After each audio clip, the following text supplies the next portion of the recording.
Good evening and welcome to this broadcast of Black Talk Radio News. My name is Scotty Reid, and as you know, I'm broadcasting from behind the enemy lines of USA Inc.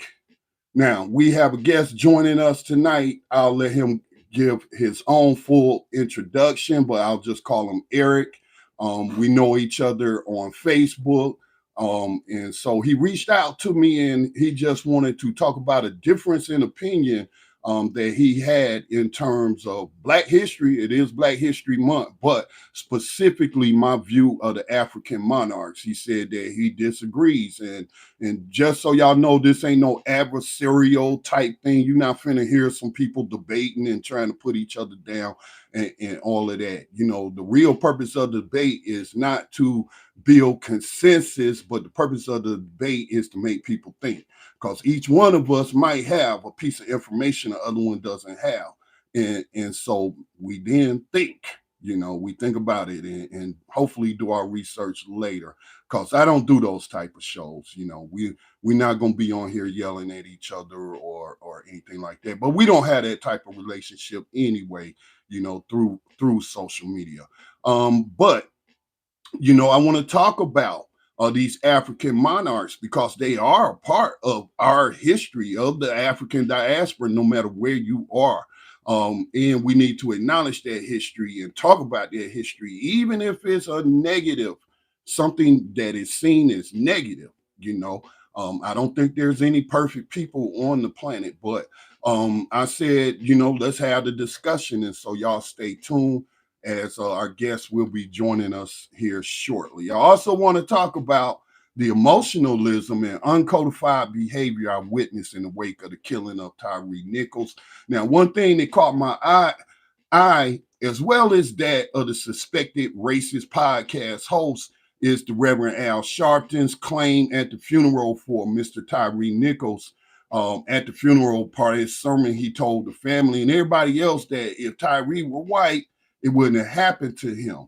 Now, I happen to think, for those that are codified, and I'm talking about in terms of Mr. Neely Fuller Jr.'s code book, and those who follow his podcast, you might have heard him talk about some of these things when we're in public and how we have to use codified language. So I found that statement to be both uncodified and incorrect.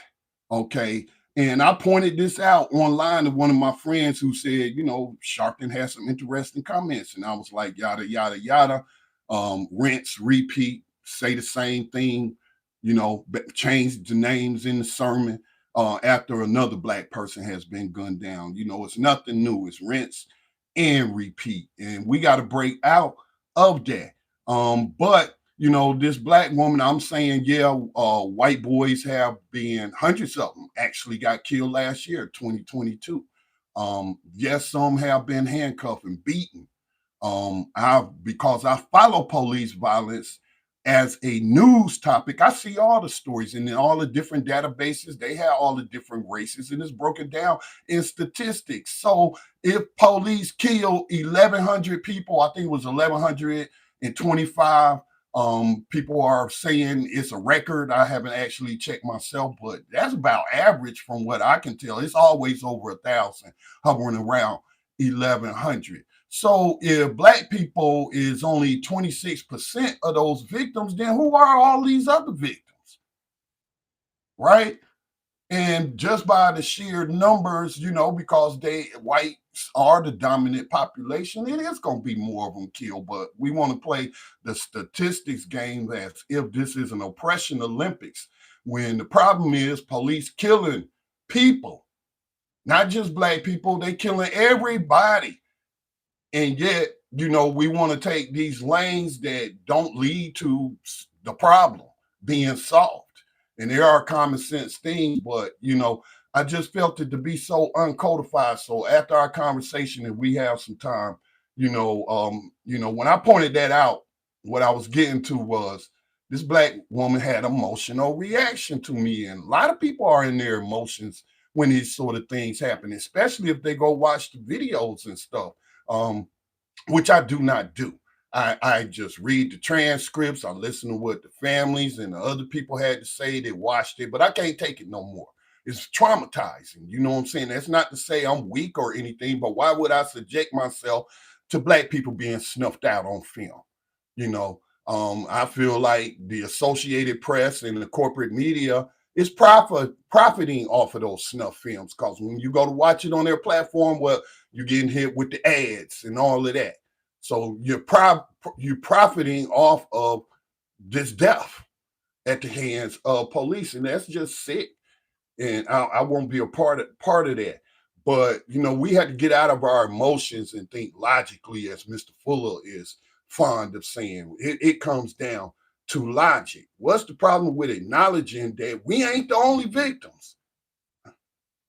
The data is there. There's nothing to get emotional about, to hate on me or block me or anything else. That's just an emotional reaction. Again, I understand it, but emotions don't lead to solutions, you know, because emotions, a lot of people, when they're emotional, they can't think straight. That's why they tell you don't panic, don't get emotional, because then you're going to have you're going to take the wrong action because you're not thinking straight. People actually train for those type of situations. But anyway, so after our discussion on these African monarchs, I do want to jump into that. I got a couple of clips I'm gonna share with you tonight, and let me go ahead without further delay. Oh, let me mention that you can give us a call and join the conversation by calling 717-908-1834. That is 717-908-1834, and the code is 269626. And it should be written down for you right there on the Black Talk Radio Network. I'll mention it again. And if y'all hear me moving around a lot, please excuse that sound of my squeaky chair, because I might be moving around a lot. Y'all know, for those that's followed this station for a long time, y'all know this station only got established because I had a very serious back injury in 2007 that put me on my back for a year, partially paralyzed, left leg was useless, whatnot. And instead of falling into depression, I did have a laptop and access to the internet. And I discovered this platform called Blog Talk Radio and this technology called digital radio. And so I learned what I could from them and created the Black Talk Radio Network, because we needed our own digital space. But if I had not gotten hurt, guess what? I probably would be close to retirement or something like that, working in the construction industry, building all of these cookie cutter, unaffordable homes, these cheap homes they building, but charging upwards of $250,000 for. They building them all over. I'm in the rural area. I got developments up the road, developments down the road. They cramming as many people as they can on this land so that they can increase the tax base. And man, the wildlife is suffering for it. But yeah, that's what I would be doing if I had not gotten hurt. So yeah, it's just funny how things work out and how we get on the paths that we are on. So without further delay, let me go ahead and bring on Eric. Eric, thanks for hanging on and being patient with the opening. How are you doing tonight? I'm doing all right, brother. How you feeling? My back is killing me right now. So yeah, if y'all hear my squeaky chair, that's because I'm moving around. Okay. All right, but I'm doing as well as can be expected behind these enemy lines. So go ahead and give yourself an introduction. How did we come to be in contact with each other? What do you know about Black Talk Radio? And tell the people as much as you want about yourself. You know, I'm only going to refer to you as by your first name, because it's Eric. It's Eric. On any social media, ERIKPOLNETT. So yeah, I can be found on any social media. Doesn't mean I'm going to necessarily follow anybody back, but you know, definitely not following trolls back. But you know, it is what it is. Listen, the normal human psyche is to want to hear anything that sounds appealing to you, right? Talking about confirmation bias. Yeah. Any type of bias, like for example, if you hear something about we in Black History Month, and I remember I think there was a documentary something about colors, Hidden Colors came out, and there was a lot of misinformation in that documentary. Mm-hmm. You know what I mean? But everything sounded great. You know what I mean? It sounded great. Like, man, that's the, especially if you come from parts of the country that doesn't share or doesn't give you enough information about Black history. I live in Florida, and our governor here in Florida is actively trying to make sure that we get a very sanitized version of American history. Yeah, DeSantis. Right? By DeSantis. That is, it's sad. You're like, well, I'm not getting a lot of my information from the schools anyway, from public schools anyway. But I mean, at least I should know about some things, inventions, or whatever the history, the obvious history, the Martin Luther King histories, and the how things got here, and this institution, this institution called American slavery, where that was where the disagreement between you and I came up, and me, like I said, me and you have been Facebook friends for a long time, probably close to 6-7 years. You know what I mean? So I pay attention to some of the things that you say and some of the things that you put out, and we have to be very careful on how we put that information out, and what we agree, or what we agree on, what we disagree on, what we see out in the world, and then we have these positions that we're firm in those positions, and like I said, those are my differences. I'm like, and normally your argument or what you put out there is just it's one of many, right? It's not you're just you have a platform, so you're able to say it, but it's not like I haven't heard it a million times. It's almost like when someone says, when black people all of a sudden they want to turn conservative, or jump on a Trump bandwagon.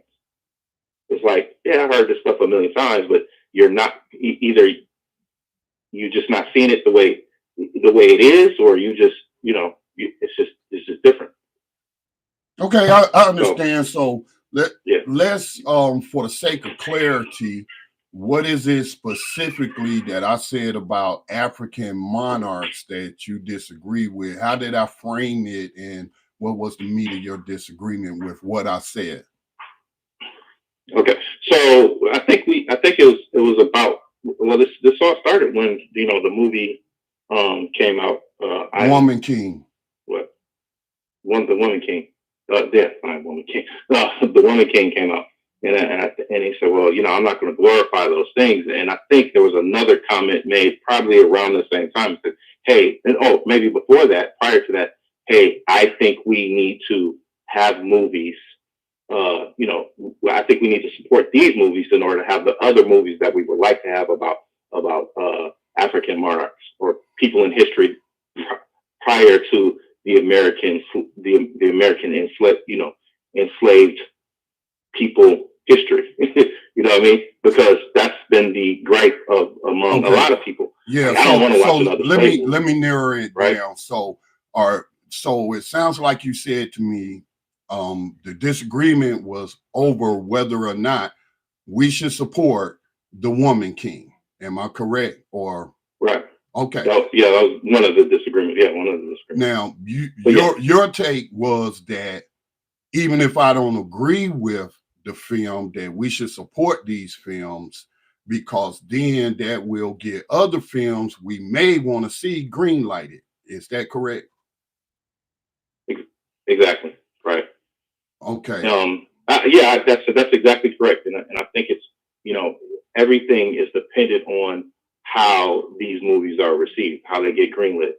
I think all the actors involved, Viola Davis, one of the producers involved with that movie, said, hey, look, this is how we get these done. I've been trying to get this movie done for a very, very long time, and it wasn't until the success of the Black Panther movies, then we started to get these movies made. Yeah. that we wanted to tell. Through now, Right. I take no issue with Black Panther. I support that, even though it's a Marvel product, and others do take issue with that's the creation of two white men, that particular story and that character and what have you. But I acknowledge that what they said is true, but at the same time, I could weigh the benefits of a positive, moral. Even though we can get deep off into, especially that last one, Black Panther 2, where the storyline is two historically oppressed people, oppressed by Europeans and Americans, fighting each other and what have you. But we're not going to get deep off into that. But my core principle is I don't support lies. I don't support lies. And this movie was told from the perspective of Europeans and Americans. This was an American white woman who wrote that script. And these white people for, I think, maybe over 100 years now, have glorified them and comparing them to the Greek myth of the Amazons. So in a way, this is white people fetishizing these women and then not giving us the full history, and I understand you can't include everything in a 2-hour movie. I don't know how long that movie was. I think Black Panther's like 3 hours, but still what you can tell is confined, right? I also know that they had a historian to give it some legitimacy, to check their script or whatever, and this was a person from Benin, the former, kingdom of Dahomey, mass participant in the transatlantic slave trade, or I like to call it the human trafficking trade, because these people were victims, and slave is such a dehumanizing term. But Right. and so that was not included. Like a friend of mine, a friend, I ain't gonna mention his name, but I would call him even a brother. We call each other brother at one time. Fell out with me over this film because I was speaking out against glorifying these people, and that us not having enough information. And I always had did my research, but I was kind of ahead of the game. As you know how Facebook will show you your memories. Memories start popping up from 3 years before that film came out, 4, 5 years, because that's when I had came across information about the homie and started searching it out. And then, I then found out about Zora Neale Hurston's book, Barracoon, about, yeah. And so, this Hollywood film is basically trying to follow the formula of the Black Panther, focused on warrior characters and what have you, just to make some box office cash, and they following the formula, and they mention that. Well, okay, so the producer, which is Viola Davis. Viola Davis wanted to do this movie. Okay. And she said, "Well, yeah, I know about this, and I think you point out on your Facebook post about Lupita Nyong'o. She decided to get this after she traveled and found out the history. But when we talk about this particular movie, when we talk about this particular film, it's set at a certain precipice in time, right? Because you can look at and this wasn't that long ago. So let's just establish that we ain't talking ancient history. We're talking at most. No, we're talking about literally generation 1830, 1850. Well, slavery was abolished in Dahomey in the 1880s. They were still selling victims of slavery, which that's mentioned in Hurston's book, Barracoon.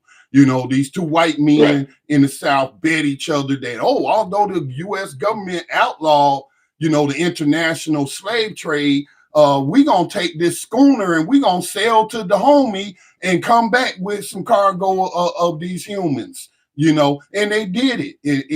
In those. They were late. They were late, and a lot of other, you know, there was. So what I'm saying is the homie did not stop. They were basically colonized beginning in the 1880s. Right. And along with other kingdoms, you know, we got the Mandinka, we have the Oye, we have the Congo, we have other areas in the West, but their portion, the introduction of transatlantic slavery, basically made them new to that particular game. Man, you know, and if you go to Africa, we're talking. What do you mean? I'm sorry. What the homie is? You saying that it was the? No, you. Well, no, I mean because okay, we have slave. We have a version of slavery, right? That's as old as time, right? So we have a version of slavery, in every culture can you know. That's very true. You know, we have the Romans, the Egyptians, the Chinese, the Russians, and beginning with the Portuguese, Asians, and the British, and South America. So we have a lot of that all over the place. But what separates? But I think there should be a separation between pre-transatlantic slavery and you know, and then the slavery that existed before that time. Once the Portuguese got involved in it and got involved in plantation and transatlantic slavery, you know, getting all those Africans to come to the West, meaning the Americas, the Americas, which is North America, South America, and the Caribbean. Okay, so there has to be some separation in a timeline. I don't. Well, number one, slavery is slavery. What is it? The Charter on Human Rights, the United Nations Charter on Human Rights. I might be mispronouncing that, but I've read it several times, and it got me to acknowledge that there are different forms of slavery. You know, I didn't want people comparing. I wanted to make a distinction between prison slavery and chattel slavery when we were on plantations in this country. But really, there's no difference. I have to acknowledge that there are several forms of slavery. There's sex-based slavery. There's, you know, there's different types of slavery. So slavery is slavery. Right. Slavery boils down to indentured servitude. Well, indentured servitude. Here's my question. Well, let me finish, Eric. You mentioned indentured servitude. Well, those were contracts that these people agreed to, or they were sentenced by the court as part of a prison sentence to be sent out to these penal colonies, usually the United States, Australia, and so on and so forth.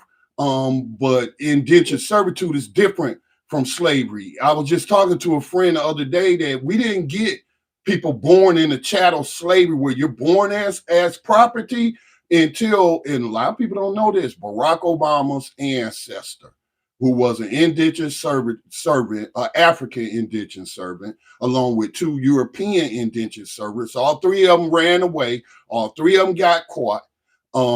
They were sentenced by the court. The 2 white ones, and this was in Virginia. The 2 white ones was I think given lashes. Jones, right? Given lashes.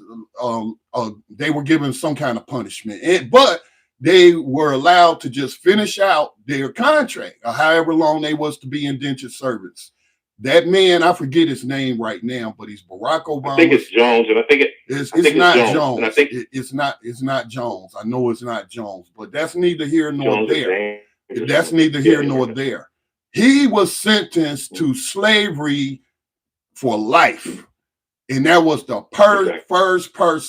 first time you had the introduction of chattel slavery in this country was through that Virginia colony, through the courts, which is how people go into modern slavery today. It's through the courts, and what have you. So it really hasn't changed. But getting back to Africa, You know, people, I used to glorify Mansa Musa. I remember seeing him on the Budweiser, you know, mirrors, painted mirrors in the bar and stuff like that. Oh, the richest man. And you talking about it in school? Yeah. No, in bars. In bars. Budweiser Oh, had a whole ad series where they was targeting black people with their beer. And they, you know, in these bars, black bars, you would see the kings and queens of Africa. And Hannibal was one. But Mansa Musa was the other, described as the richest person on earth. People I then met later, you know, in podcasting. Right. He chose Mansa Musa as his symbol because his show was in part about prosperity and wealth. So I didn't know much about Mansa Musa other than those. A Budweiser advertisement and this guy's image. So I researched Mansa Musa. Yeah, Mansa Musa, richest person to ever was a Muslim. Was a Muslim.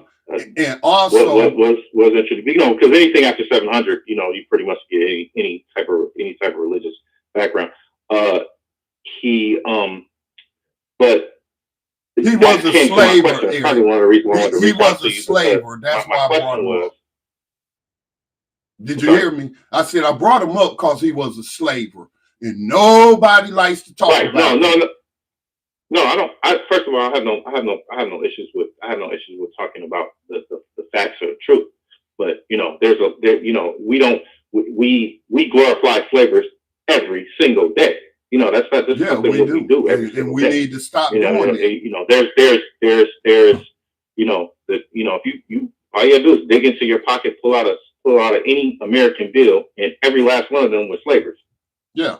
Except for one. I think it was one out of everybody on there, including Hamilton, Jackson, Washington, except for Lincoln. Yeah. Lincoln's the only one. Well, he was a slaver too. He was a racist, and he allowed them to keep practicing slavery through the 13th Amendment. Slavery is never abolished. Exactly. So everybody has a different. You know, like I said, we look at it from a historical sense, and we look at it from the year 2020, and the year 2020s, and we see it totally different than how they would have seen it back then. However, like I said, one of the reasons why I wanted to reach out to you is because where would this world be without the institution of this, without the slavery institution? And we talk of Mansa Musa. Mansa Musa owned 3 gold mines. Those gold mines had to be worked. Right. The gold mine, the diamond mines in Namibia, they might have employed those people. Those are essentially slaves. And they took every last diamond they could out of Namibia. So I mean, that's recently. That was only 100 years ago. Wasn't that far? That wasn't that long ago. So we're talking about where will we be as a entire world without the institution of slavery, with these great artifacts? Well, that's a deep question, Eric. That's a deep question. Ain't it though? But it's no way that anybody can answer that. Right. You can't answer. I mean, but like I said, no, you can say, well, damn, you know, did I really? It's like, you know, I would have liked to see. Let me say this. We learned through history, which I don't think is true. I totally don't think it's true. But we had this biblical story about the pyramids being built by slaves. Right. There's no evidence of that. I do not think that is true. It's not true. It's not true. It's not a matter of you think. That's a fact. Right. No, but we were told this. This is what we were told through, through. Hey, let me flip the script on you for a minute. That question you asked me was deep. You said, where would we be without the institution of slavery? Then you bring up this fictional Bible story, and the Bible does contain allegories, fictional stories, and whatever. You know what I'm saying? But you can say that about every religion man has ever created. It's based on stories and allegories and stuff like that. But you mentioned, they put this story about these slaves built the pyramid in there. Well, guess what? If that wasn't in the Bible, in that King James Version Bible, then where would Harriet Tubman get her inspiration from? Where did she wouldn't have become? Would she have still become the Black Moses? Would Nat Turner would have had his rebellion? You see where I'm saying? You see where I'm getting at? So some of these questions we really can't answer. So that goes to the inspiration of a lie. What a lie can break, the lie can inspire. Saying like I'm in the boxing. I'm in the business of boxing or whatever, and you've seen these situations where your guy is getting, the guy that you're rooting for is getting beat the crap beat, and then he's like, and you hear the cornerman, yeah, you got him, you're winning this fight, and trying to motivate them to keep going, right? So some of these stories, these allegorical stories, these fables, inspires people to do the Amistad story. When we saw the movie Amistad was reading, and there's a scene where that's the Bible. Yeah, I kind of get him, like he was a slave, and I kind of get where that situation is going, and that inspired them to attack. Well, but I say that. I say that in the sense that, well, maybe these people, these employees, these craftsmen who built the pyramids, right, were quote unquote slaves, right? They were employees. So I'm trying to figure out, and that's the challenge, right, to your audience and and to me, is like, can we figure out, does the word employee, is the word employee synonymous with slavery?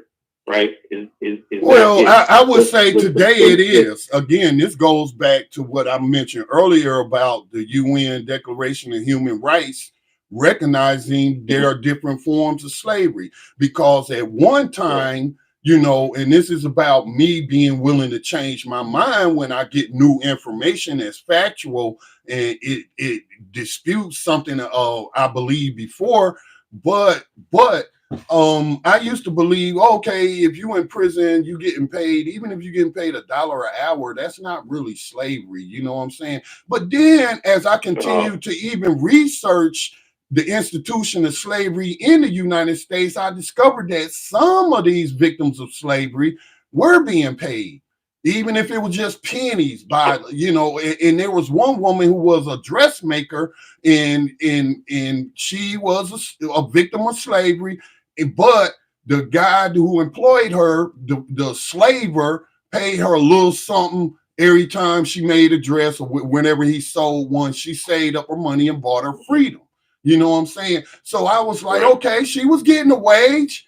She was a quote unquote employee, but at the same time, she was. So I now recognize wage slavery as a form of slavery, and being a person who has worked out here in various jobs in the corporate industry, in the construction industry, manual labor industry, just all kind of different jobs, and then just observing how people out here struggling and getting paid basically slave wages, no benefits, working. Oh no! I mean, almost everybody in the South.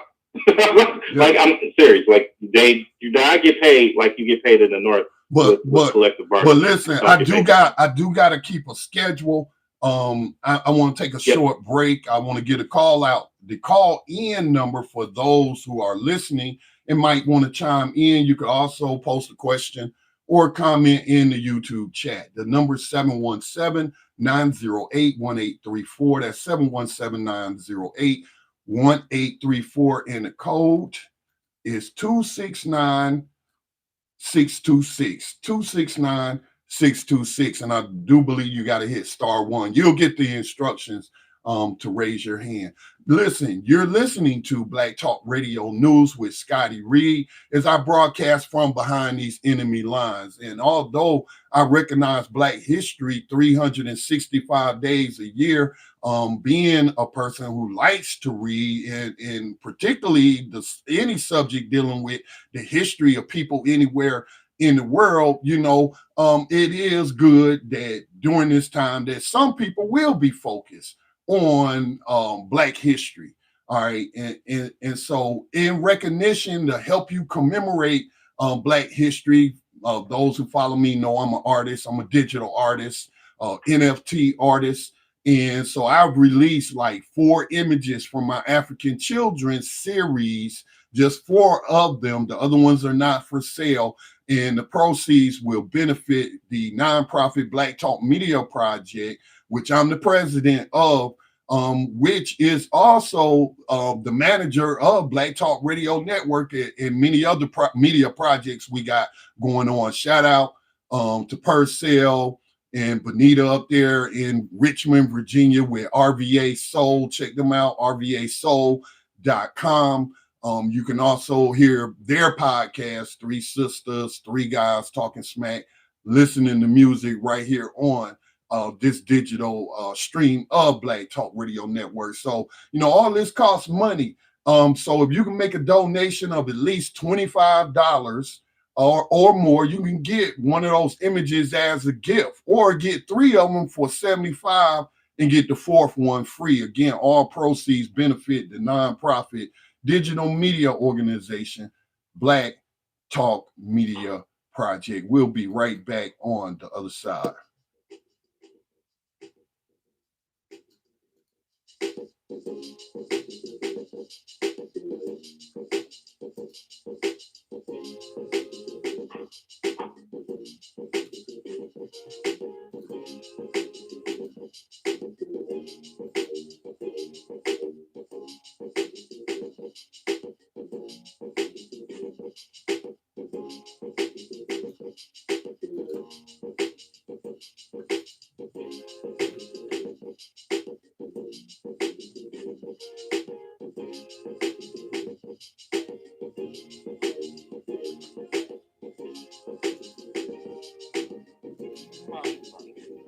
But there's one final twist to the Agojie tale.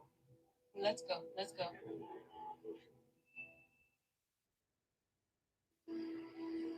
What is your scandal?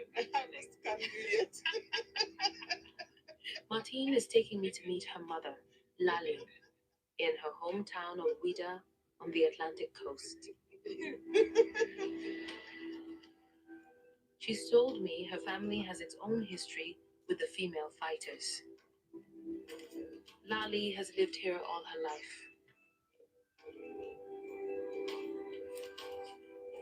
I've spent so much time with Martine, but I'm totally unprepared for what I'm about to learn.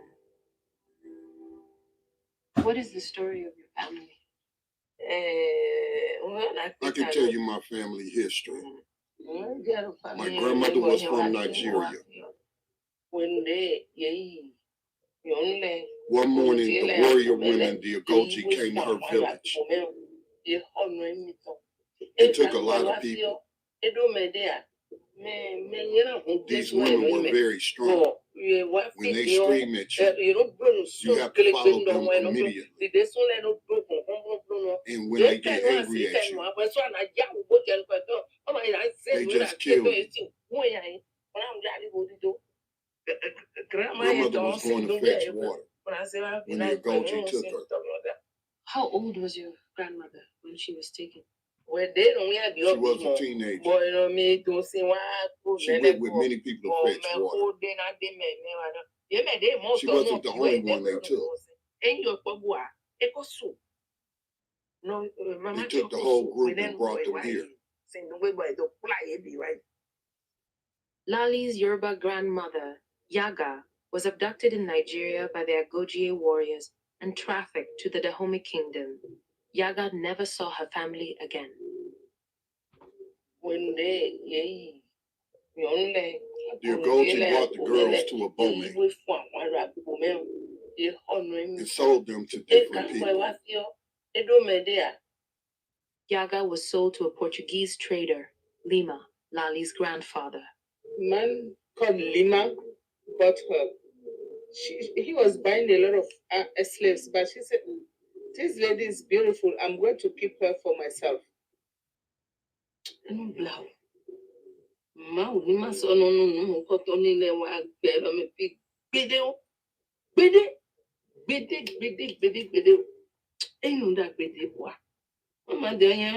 took my grandmother. They sold her. And now I'm here. I don't know my aunts. I know nobody from my mother's family. I never talk about my feelings to my children. It's too sad. He's going to give you one Yoruba song. Moni bawa ye kabi mo won lomo yi lode. Moni bewa ye kabi mo won lomo yi lode. Moni gbogbo eniyan gbegbe ko ni body. Songs like Lali's are witness to the pain and loss and to the impact of the Agojie on this region.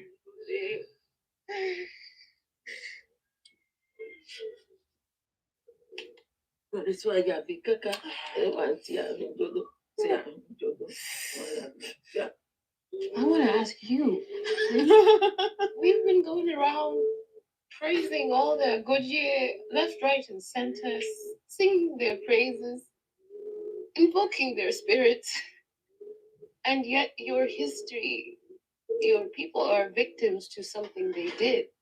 How can you reconcile that in your head? You know, it's hard to understand, but what else can we do? You have to forgive. Otherwise, to keep that anger in you, it will make you sick, and it doesn't help to survive. How can you admire? I admire them because I can see that they're brave women. They didn't mean to be such a savage. Forgive me if I use the savage. You know, they were not born actually to be like that. They were trained to be. Now I can see that they were not even themselves when they acted. So I cannot hate them, blame them. No. It's not the fault of their Agojie. All right, that was a clip. That was a clip from the documentary called Warrior Women with Lupita Nyong'o. Now, Eric mentioned the movie The Woman King, which is, where he said that he disagreed with my take on the film and not wanting to support it. As I stated, I don't support lies, especially those written by white people, which white people did write that.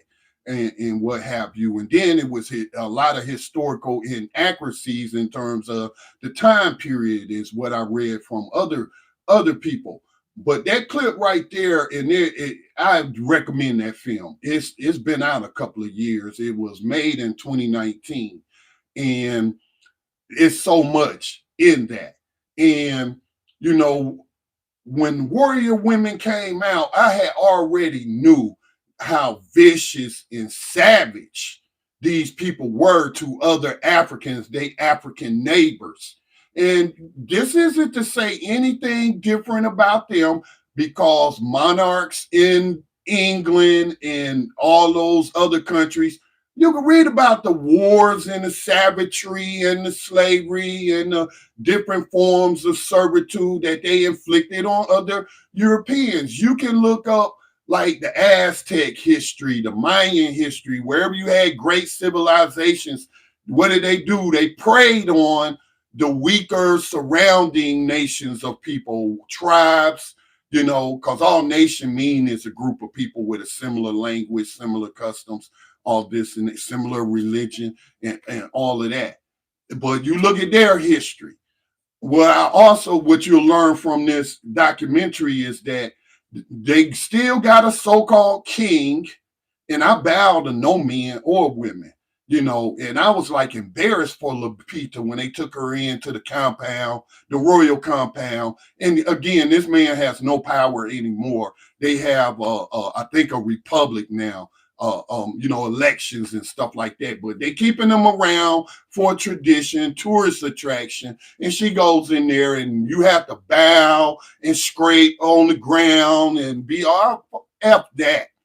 I'll be damned. And then he's sitting on the throne of skulls. You know where those skulls come from? Them skulls come from the victims of a voodoo, voodoo, or however you pronounce it, religion, human sacrifices. Zora, the African American anthropologist, historian, and writer, wrote about this in her book, Barracoon. And they sacrificed these people as human sacrifices to their voodoo gods. And then took the skulls of some of their victims. Lupita talked about it in that film and how she was lied to about what these women represented. Who was lying about them? The white people. The white people in Hollywood. All right. Oh, yeah, let's get her. She was in Black Panther. That was a blockbuster. Let's get. But you guess what?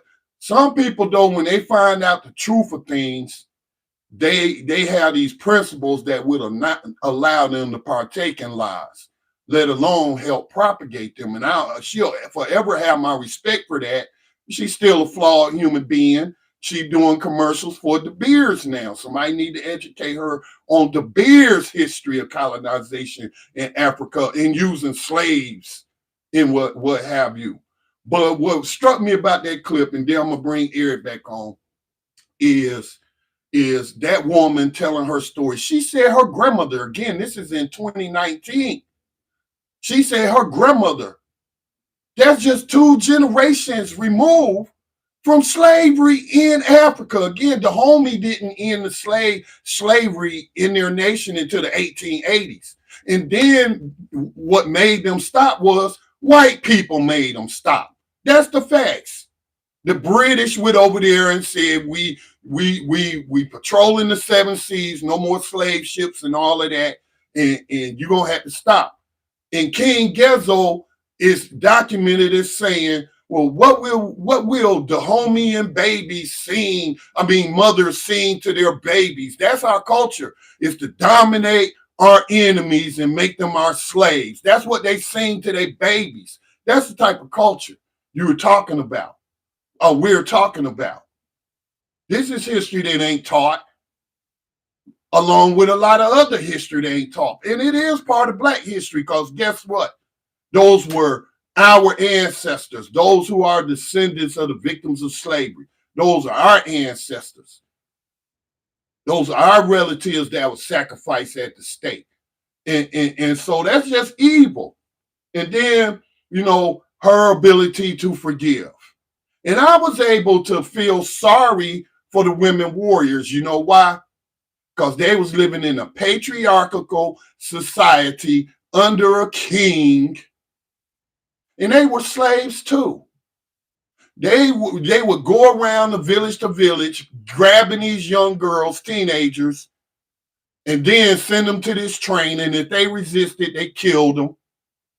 The training might kill them. And then they were used to go out and attack villages and kill people. They were made into these things. And that's what she was saying. They weren't born like that. They were snatched from their homes, forced by a king to undergo this training and go out here and commit all these atrocities. Kill those who resisted.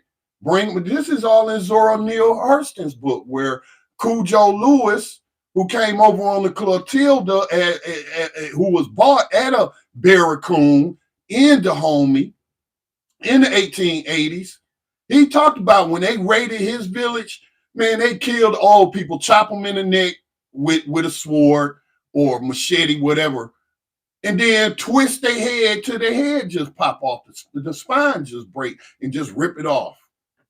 Those women were forced to be like that. All them warriors were forced to be like that. If they were women. So they were victims too. They were victims too. And this is why I take issue, me discovering this real history is why I took an issue with a white woman writing a script to make some money, trying to mythologize these Agoji warriors. And then they ain't even have a woman king. That was a man. So like other people have said, that was some feminist trash with a feminist agenda. It wasn't based on the truth. It just wasn't. And so I condemn slavery wherever it may exist, whoever may be a part of it. So that's why I wasn't for that film, Eric. I got to tell you. So I'm gonna let you have the mic because I spoke for quite a while. So that's where I stand, bro, on it. Yeah, I think that's a fair assessment or a fair position to have, right? I was talking to an aunt of mine, and she was like, "Well, yeah, what Hollywood tries to do is try to pit two opposing thoughts together to justify a portion of something." But once again, it's about a historical. Let's put it in historical context, right? The whole, how does a nation grow, or how does a nation build in that way? And I ask you, like, where would a nation be without some type of forced employment? So the forced employment. Do we just sit around? Yeah, but that's not a world I want to live in. And have to feed a nation and the community off of somebody's will. Yeah. Because we've seen this before, right? We've seen this when Castro took over Cuba, right? So you have seen what in Cuba? Hey, what do we see? When we've seen how when Castro took over Cuba and said, "Hey, you guys are just going to build crops or grow crops, and then we're going to feed the nation," and people were very resistant to it. Matter of fact, it didn't work. Well, I can tell you as one, and shout out to our listeners in Cuba, because we do have listeners in Cuba. They have reached out to me in the past to let me know how they support the station. But a lot of what we get taught about the Castros, when you're talking about the people who were against it, there was those people them racist Cubans that's in Miami, them white identified racist right, Cubans in Miami. Because what actually sparked the revolution in 1959 was not only the brutal policies, the brutal dictatorship of Batista, but also how American corporations were allowed to do what they have done to every other non-white nation on the face of the planet in terms of exploiting the labor and exploiting the resources. But they tried to implement Jim Crow segregation into Cuba. And the majority of the people wasn't going to go for that. And thus the revolution of 1959. And then after that, Cuba ain't have no choice whatsoever to grow in any kind of sector because of the embargo, which still exists to this day. These embargoes on Cuba. But despite these embargoes, Cuba has a vaccine to prevent lung cancer. I just read that they now have a vaccine that cures diabetes. And yet these things are not allowed in the United States because guess what?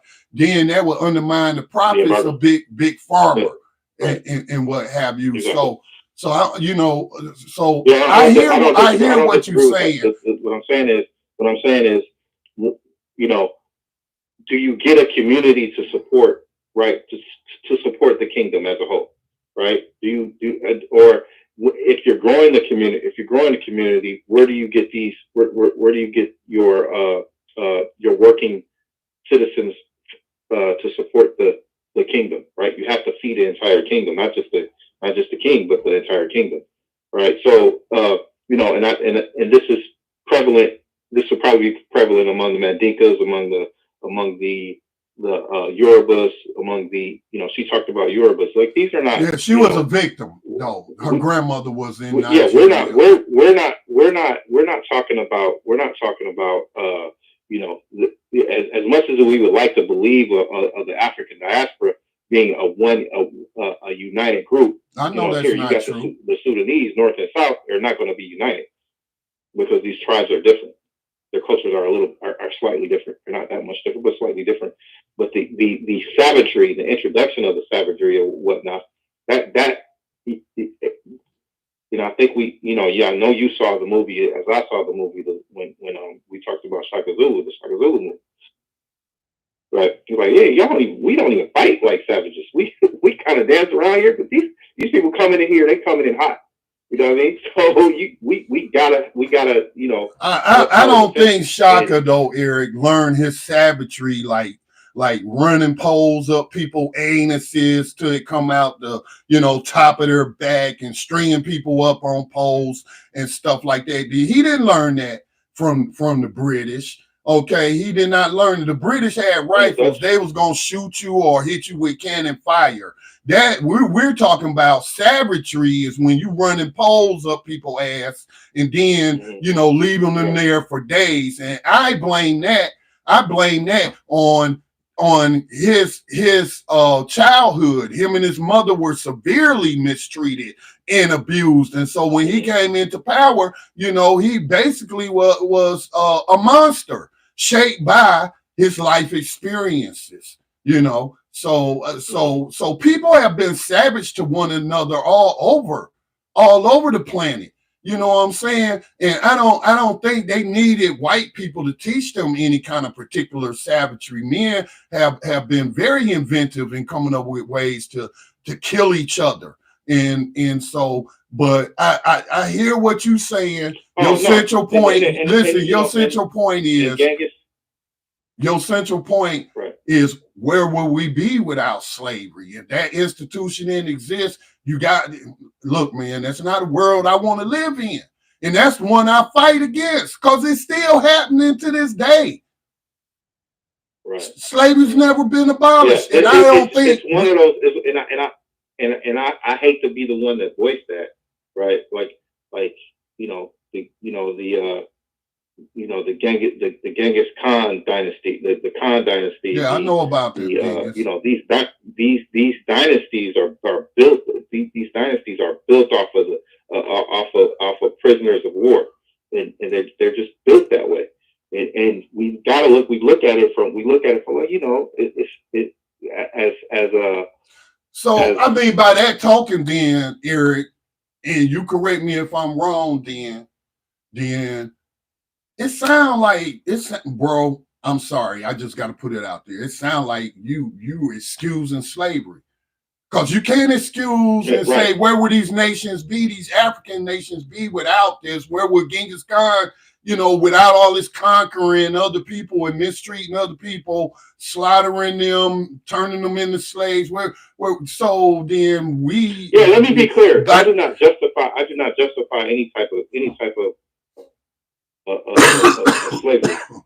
But like I said, we have to identify and we have to try to figure out or identify. Is there a comparable word? Right? Example I gave with the Egyptian dynasties. Is there a comparable word to slavery? Is employee comparable to slavery? Is forced labor comparable to slavery? How do you do this without cooperation? You don't do this. This doesn't be completed without cooperation. You don't build a kingdom without some type of sort of cooperation. You don't build those larger groups without cooperation. And it might have been an accepted part of the society. This just might be I'm so and so's. That's my master. I work for him. Oh no, right? Bro, you blowing my mind. I can't even wrap my mind around these concepts, bro, because I could never live like that. You know what I'm saying? Well, see, you live under an American system. It's an American nuanced system that other people like. You saw how the British tripped out about the Queen dying. Like that, I thought it was ridiculous. I thought that was the most ridiculous thing ever. Yeah, but I just don't see how we're connecting this. We don't understand that concept. I don't understand how we're connecting this though to me decrying propaganda, ahistorical. It's not even factual, ahistorical propaganda about an African kingdom from the perspective of white people. I don't, but okay, people are script writers. I don't know if that, I mean, we don't know. I don't know about that. I haven't really. I mean, I read what she said. You know, she was trying to write a storyline about these powerful women in the mode of the Black Panther Party. We're gonna have them with spears and in these incredible fight scenes and stuff like that.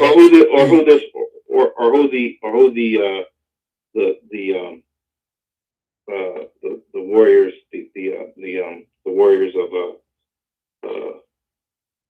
in the Black Panther, in the movie Black Panther, were based on. They were based on these Amazonian. They weren't.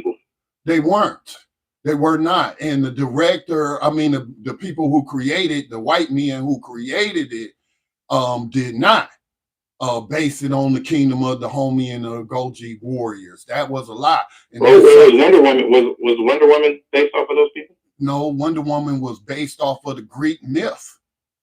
The white Greek myth and fable about the Amazons. The Amazons, yeah. Okay. Yeah. Oh, and those in this warrior group that these Portuguese ran into and got whooped by. They did beat them at one point. They did beat white people at one point. I wouldn't necessarily say beat white people. They won battles here and there. Won battles with the Europeans. So it's not like they didn't fight it. And the movie displayed that. You're underlying the point I make to people when people try to say that white people just ran up into Africa and were just kidnapping these people all on their own. Well, you're actually, to the people who have that view, you're actually portraying Africa as being defenseless when they absolutely did hold off, superior armies for a number of times. They won battles and what have you, and it was way more of them than it was these European troops. But at the end, the guns and the steel won out. Then you got colonized. Right. And I think and then when you go into the 1800s, so when you start going into the 1800s, when you do have the introduction of weaponry, these are some of the things that that you hear the stories of people getting traded for. People getting traded for umbrellas. People getting traded for cotton, sugar, into slavery, all kind of stuff. But right. I'm an abolitionist. That's how I describe myself. I'm always going to be opposed to slavery, and I'm going to oppose the whitewashing of slaver history. And so it's all about the truth. People don't have to accept the truth, but it still remains. And, that's just me, man. I know the power of media. Malcolm X said the media is the most powerful entity on the face of the planet. It controls the minds of the masses. Make the innocent look guilty and make the guilty look innocent. And that's power. And he ain't never lied when he said that. So I'd be damned if we got descendants of the victims of some of these Dahomians or whatnot, but yet we gonna identify with them and looking at them as our heroes. We got our own heroes right here. You know what I'm saying? We freed ourselves in the belly of the beast. Yeah, we did have some help, but at the end of the day, it was up to us to seize our. Nobody came to rescue us. As African Americans, we had help. We had help in a lot of ways. At the end of the day, we survived it. That's why I never had an issue with roots or anything like that, because we survived these. We survived everything that was put. We survived against the odds. We lost hundreds of millions. We not only survived, but we rebelled. We at no time. It's always a survival story. Yeah, but at the same time, they were rebelling. And then once you do your DNA test, your ancestry or whatnot, and then look into your genealogy, then you'll see, oh yeah, there was some, our bloodlines say, oh, not only were we the victims of slavery, we're also the survivors. We're also the descendants of slave masters as well. In a lot of cases, I'm not saying every case, but a lot of cases, including my own. Matter of fact, I just found out that. Well, and I denounce any of them that's in my lineage. I denounce what they did and what they represented. I don't got a problem with that. The General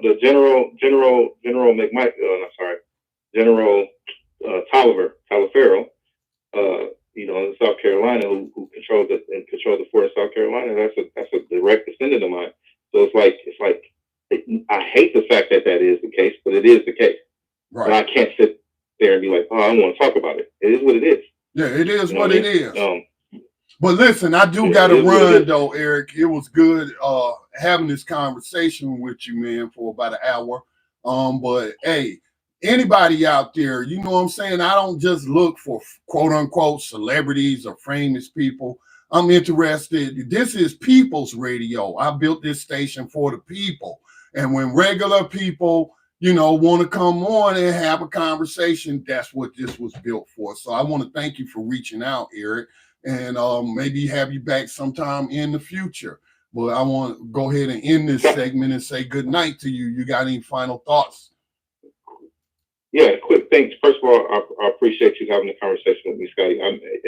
And you know, like I said, I mean no harm, but I look at it. I kind of look at it like at the end of the day, we have to go through the muck to get to what we really want to see and really want to hear. Unfortunately, you know what I mean? It's just where we're at the time. What they say, until the lions have historians, we just gonna always hear we're gonna hear history through the point of view of the well before you go, I interviewed this brother. He used to be a Black Panther here in the States. He went to Rice University. He was a so-called barrier breaker in the area of swimming. I think he made it to the Olympics or the Olympic trials or something like that, but he was a historian by training, and he lives in Africa now, and he does a lot of research in Africa. And, you know, I brought him on to talk about Mansa Musa, you know, in the slavery aspect. And like you mentioned, who was digging the gold out the ground, who was getting all these precious metals and what have you. But he talked about, though, that most of African history isn't told by the victims still in Africa. That woman we heard in that clip, whose grandmother was a slave of this Portuguese man who bought them from the kings and whatever of the homie. See, we don't hear they stories are oral, and that's the problem with not just some African nations, but this is true among a lot of indigenous cultures. They have no written record. It's all orally passed down, and you can lose a lot that way. Luke 1, verse 1 talks about how they wouldn't even, we're just now writing it down. Like all of this stuff before us, how we learned of it is because it's been oral. It's oral history. That's why that's when they wrote it down. Yeah, but I'll never forget him telling me. We never seen Jesus. We ain't never seen none of that, but we gonna write it down now. Yeah, but all right, Eric, man, you have a good night, man. Peace and blessings to you. All right, brother. Peace out. All right. So I did say I want to talk a little bit about Al Sharpton and this Tyre Nichols case. You know, on I'm not sure if it was a Black Talk Radio. Yeah, it was last Friday. Because I'm gonna try to come on air every Friday night at 8:00 p.m. Eastern. But I talked about the solutions to police violence. I talked about the need to raise the age. Y'all hear any talking heads on TV talking about, hey, to be president, I think you got to be at least 28 years old. Maybe it's 32, but you got to be a certain age to become a congressperson. All right, you can't be 21 years old. You can't be 18. Just out of high school with nothing but a diploma or GED. No, you can't do that. There's a reason that the Constitution says that to occupy certain positions in government, you have to be of a certain age. And as I mentioned in that last broadcast, it's a scientific, biological fact that our brains don't stop developing until we reach around 26 years old. So if your brain hasn't even stopped developing and all those neurons and have not made these pathways and these connections, then guess what? You probably not going to have the best judgment, right? Let alone your real world experience. So you're not going to have good judgment. You're not going to be emotionally mature. And it's not your fault. It's just a fact of biology. But guess what? You shouldn't be no cop. You shouldn't be given the authority of the state or the city or the county or whatever municipality and given a badge and a gun and literally have the power of life and death. Yeah, y'all, that's what we're giving that kind of authority to 18-year-old high school graduates or those with GEDs. Now, from department to department, some departments may require at least associate's degree. I know Durham, North Carolina used to be one of those, but they couldn't recruit enough people. So guess what? They dropped that requirement. Now all you got to have is a high school diploma.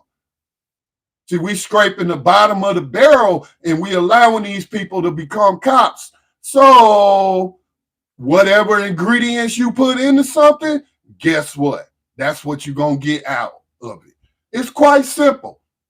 We ain't gotta go into mental gymnastics and be talking about this is white supremacy, or this is connected to slavery, even though it is,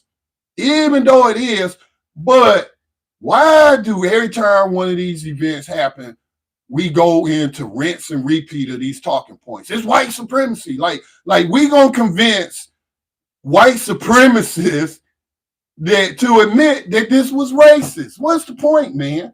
That's a waste of time. They'll never admit it. So why is it important to you that they admit it? It should be more important to implementing solutions. And so Mr. Fuller talked about that, and I made a Facebook post. If I learned anything or picked up anything of value from him, and it's been a number of things, and there's some other things I don't agree with. Like Eric don't agree with me on whatever. We ain't got to be in agreement with each other. We just have to be agreeable when we speak to each other, meaning, being polite to each other. That's all it requires. All right. But you can learn something from anyone. But the thing that stands out to me the most is his suggestion that when you in a town hall, because I've always been politically engaged. I shouldn't say always, but since 1998 is when I first registered to vote. I believe it was 1998. But anyway, going to town hall meetings where you had these U.S. congressmen or you had these county officials and stuff. And then later on, it became part of my media project. I got to, go to these things to report on them, tell people what happened, especially for the local projects. And so Mr. Fuller said, can you describe something that's wrong? And in this case is police beating people to death. Can you describe it without using the R word? Racism, that's the R word. Picture yourself in a town hall that's open to everybody. Let's say you in Gaston County, North Carolina, where 80% of the residents are white. And if you go to any of these political events that's happening where people are networking and trying to get their individual agendas passed and stuff like that, you'll find that they dominate. They dominate the participants. Okay. And I pointed that out in a video I did for Gaston County Community Talk, where I was like, ain't no black people in the room at this swearing in for this Democratic representative, U.S. representative. Ain't no black leaders in the room. Establishing a relationship where, maybe we get him to back the legislation to abolish slavery from the U.S. Constitution instead of having a loophole that allows them to continue to practice slavery. Networking in politics is just like networking in business. It's just like networking in anything if you want to get ahead in it. And so if I'm in an environment like that, can I describe something that's happening in my black community in a way that I'm making it seem like it's just about my community? This police violence. Because guess what? In the paper, I read it happened in that community over there. In that community over there. The facts are the facts. The statistics are the statistics. And so I thought that was pretty intelligent strategy. And it's part of being codified with your language when you're dealing with white supremacists and suspected racists. When you're in that public sphere, because he said, as soon as you say the R word, then it's, what are they doing now in the wake of the Tyre Nichols case? As people say, try to explain 5 black cops beating to death a black man in the context of white supremacy. What is all these white supremacists doing? They laughing. And they're like, oh, yep. They talking about 5 black cops is white supremacy is responsible for these black cops' behavior. I remember asking years ago to Dr. Francis Cress Welsing, are black people responsible for our own behavior? Are we? Are we in fact adults? Are we human beings with self-determination? Are we? Do we have any kind of codes we supposed to be living? She was like, absolutely. But some of us, we think it's okay to act any kind of way. I think Mr. Fuller came up with a name for that too. Qualified, so it's sort of like qualified immunity, like for these cops, that whatever a person says, does, they said what they said, and it's okay, and we shouldn't dispute it. No, that's BS. I don't agree with him on that. And I'm going to take a break, but I'm going to tell you how Al Sharpton was very uncodified and incorrect in his commentary at Tyre Nichols' funeral, interjecting the race card when there was no need to. And this might explain why there's so much resistance to quote unquote police reforms. You know, we have to strategize. We can't be out here being reactionaries. And then, you know, it makes even less sense to always react with the same logic. And it gets us nowhere. No, we need to make progress. And there's very simple things that we can explain in a way to where there'll be no resistance, except for, you know, the cops that don't want to, that don't want the standards raised. But of course, they always gonna be in opposition. So I'm gonna take a break. I'm gonna take a music break. I'm gonna go back to this abolitionist mixtape because it's banging, man. It's banging. So you're listening to Black Talk Radio News with Scotty Reid. I'm broadcasting from behind the enemy lines of USA Inc., saying peace and blessings to you all. I'll be right back on the other side. When your head is down, think they've got you. That's when you become tricky and alter your tactics. See, I'm a militant matriarch, and I have a question. What is the tipping point when your rights that you think you have are threatened? They are not coming for your guns, my people. They are coming for your daughters and sons. Indoctrination and leaving children behind so the schools to prison pipeline can gobble the youth up and feed the hunger for slavery by another name. There is no reform, no plan of action left, but rebellion. Harriet, my hero, and I will run and run my mouth in ink out of pen. How many more women have to die? How many more men? How many times will the sun take away the fog of our rights and this illusion of freedom for all? Really, it's enslavement for everyone, money and possession mixed with white supremacy and patriarchal oppression. They say America invented the cocktail, and we drink till we are drunk. Talking about how nice we are when you really get to know us, and we didn't mean it, we were just tipsy. It's not the GMOs and the contrails. America has become toxic in our thought, caustic. Mike Brown, mother, said it best. You motherfuckers think this just? We become the rot and the rust. I keep trying to write poems in a cohesive way, a beginning, a middle, and an end. Yet each day I wake up and ramble at how we are at the tipping point when it is time to flip the fucking scales. After she died in police custody, after he was gunned down in a playground, the list goes on and on. After the Department of Justice gives a report and is more like paraphrasing Captain Obvious. After Eric Holder is a day late and $1 billion fucking short. He is just settling his anchor because he and his administration has kept and furthered the violation of rights since we started leaving those children behind. Because Tamir Rice deserved to die because what 12-year-old plays with a BB gun and does not know his black body was born criminal from conception? 2 seconds. 2 shots. That cop say he got what he deserved. Because Ayanna Stanley Jones' 7-year-old body was criminal by proxy, and though the doors in her home was unlocked, and the reality of the first 48 bloodlust flashbang grenade, shots fired at grandmother through the neck, she should have known not to sleep on that couch and not to have been black and female and criminal. Both children's murders go unanswered. Mothers of America should be outraged, sanctioned, and allowed to go unanswered for because killing people in line of duty is an occupational hazard in America today.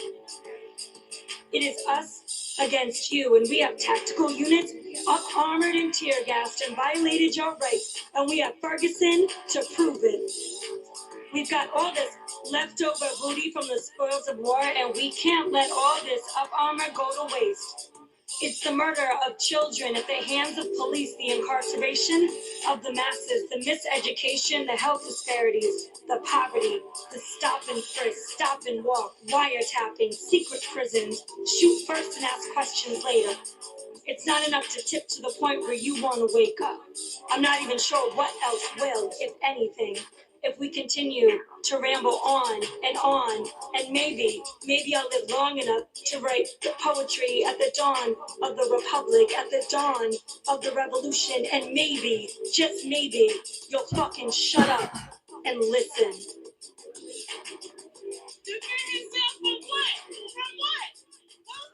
That's music from the Abolitionist mixtape. Man, it's pretty long.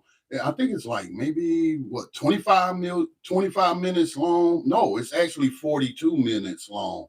So if you want a copy of it, hit me up by email. I'm at blacktalkradiobaby@gmail.com.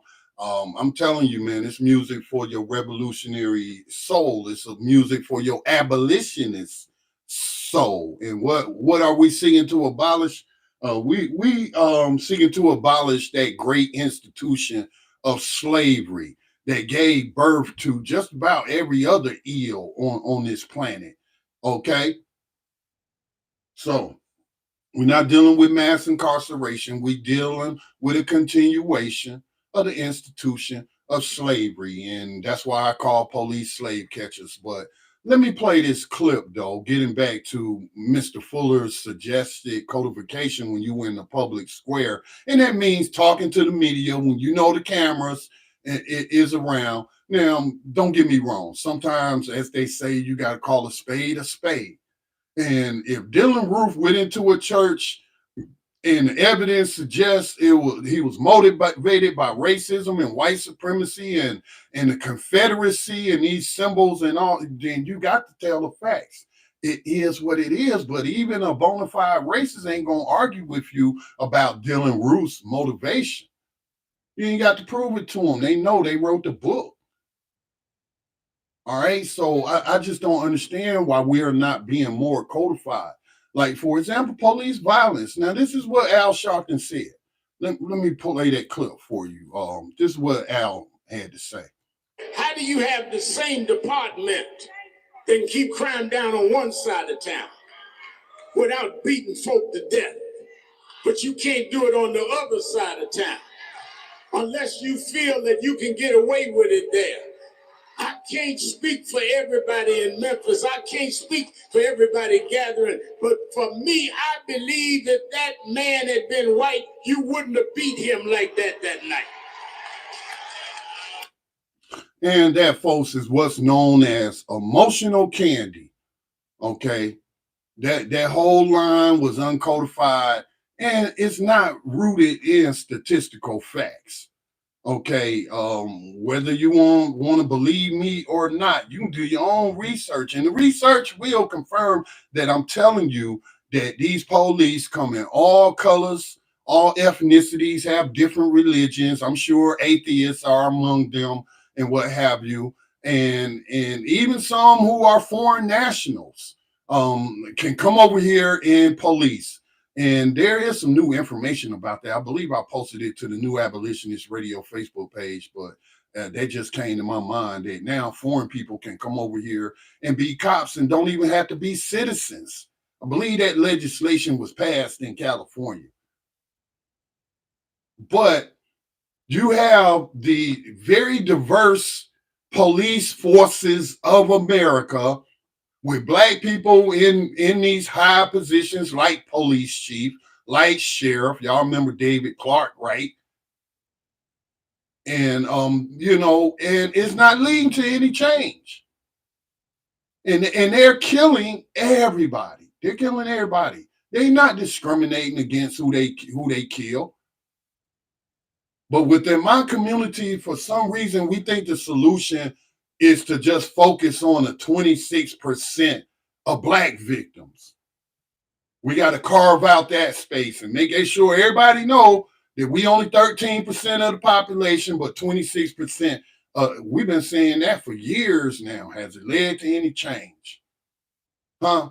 Or has it actually alienated the people? It's just Black people getting killed. I don't give a damn about them. So, hey, I'm Blue Lives Matter.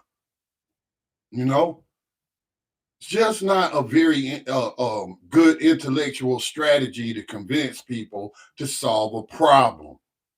And since this body politic in the United States is dominated by white people, you got to convince the white population in general that it's in their interest to raise the age on cops, that you can't be a cop unless you're 26 years old. Go through psychological battery tests. They have tests to screen for biases, as I mentioned on that other podcast, whether they have anti-Black racism, anti-Hispanic racism, whether they just hate everybody. Certain people shouldn't have personalities that are not conducive to them being given that kind of power and that kind of responsibility. We talking about the power of life and death. We talking about the power to put people into slavery. So short of a revolution, as we also hear people talk about, like, we're going to have this armed rebellion. Well, until that happens, what we going to do in the meantime? In the meantime, we got to work within the system that was given to us, right? And there are ways that you can get improvement. If I'd have told you 10 years ago, let's go back to 2012, when New Abolitionist Radio, the podcast, and radio stream launched. If you'd have told me that in my lifetime, I would have seen several states, I think it's like 7 or 8 of them now, 7 or 8 states abolish slavery, change their constitutions. Well, if you'd have told me that, I wouldn't have believed you. But guess what? It happened. You just had 4 join the club last election cycle. And that don't get done without people organizing in the people activity area of politics. What does that do? You people want to talk about tangibles and what have you. Well, the tangible you get from that is now those prisoners, those victims of modern day slavery, can sue the state for violating their constitution, which prohibits slavery. That means they can sue for minimum wage. Maybe they can sue for OSHA protections, meaning occupational safety and hazard, administration, fall under them. So don't be surprised if you see these lawsuits start popping up, and they're winning these lawsuits. So when you explain something in a way that it makes people feel like they got skin in the game, it's more likely that they will take action on that. And then when we want to colorize the issue of slavery, the issue of policing, When we want to participate in the oppression Olympics and argue about who getting shot the most, we ain't stopping nobody from getting shot. You know, Tony Temple, he said that he believed that if Tyre Nichols was white, that wouldn't have happened. Now, if that was my son, you think there'd be any consolation to me? But he ain't white, Rev. He's dead. But in the interest of being about the facts, I remember Tony Temple in Florida, who was beaten to death, handcuffed and beaten to death. There was a other guy. I'm trying to find a post I made. I'll be posting so much because I'll be having so much to share, man. See if I can find that post. It was one of the posts I did not make public, but I wanted to save it. There was another one in California, a homeless white man, and if you look at the photographs of him in the hospital, man, that dude's face was a bloody pulp. It was a bloody pulp. I mean, they beat him so bad, and he was handcuffed. And guess what? The cops got away with it too. A jury let them get away with it. Didn't send them to, and I'm like, wow, this a white man. So I think Mr. Fuller called that white sacrifice or something. You know, some white people are willing to let one of their own get killed as long as the cops get to keep killing black people. And no doubt there are people like that, but that doesn't mean that they can stop what people who are organized and determined put their mind to. So I would think the Tyre Nichols case and the facts concerning the case should show that policing is a people issue. It's not really a racial issue. Are there racial elements to it? But if we're in a public square, we want to get the problem solved, and we don't want to use the R word. Whereas Mr. Neely Fuller said, then the argument becomes about whether or not something is racist, as of whether or not it's wrong. And I think it's wrong for anybody to get beat to death. Black, white, Asian, Hispanic, human beings. I think it's wrong for anybody to have that happen to them. And so how do we stop that?